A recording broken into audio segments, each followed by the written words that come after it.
Privilege to yield 3 minutes to the chairman of the House Judiciary Committee, Mr. Jordan of Ohio.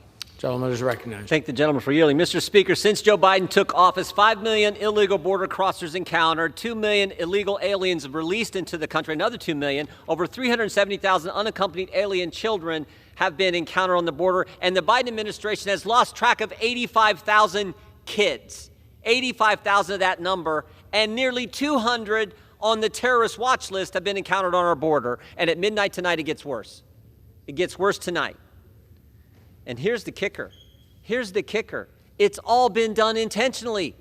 Day one, January 20th, 2021, Joe Biden said, no more wall, no more remain in Mexico. You get to the border, you get released into the country. Well, Shazam, everyone's going to come. And that's exactly what's happened. They're all coming, and tonight it gets worse.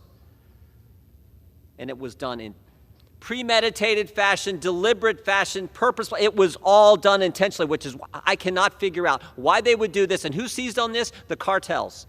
They're making tons of money exploiting people, exploiting kids.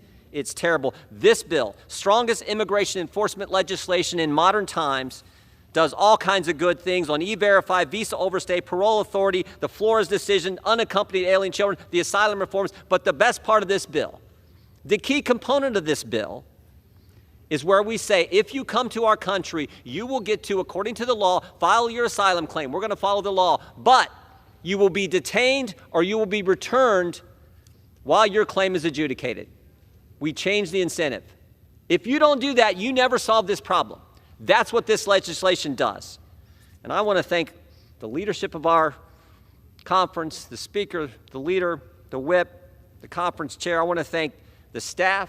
Andrea Loving and her staff did an amazing job. I want to thank Mr. Biggs, Mr. Bentz, Mr. Roy, Mr. Tiffany, Mr. Calvert, Mr. Johnson, Mr. Carter, Moran, and Chairman Green, and Mr. Diaz-Balart, who sponsored the legislation. But the guy who deserves the most thanks is the chairman of the subcommittee on immigration. Without his work, without his effort, and how he stuck to this issue and got it done, this doesn't happen. This is a good day for the country. Let's hope the Senate will take up this bill after we pass it, because this is the only thing that will help stop the craziness that now for 28 months has been going on our southern border. With that, I yield back.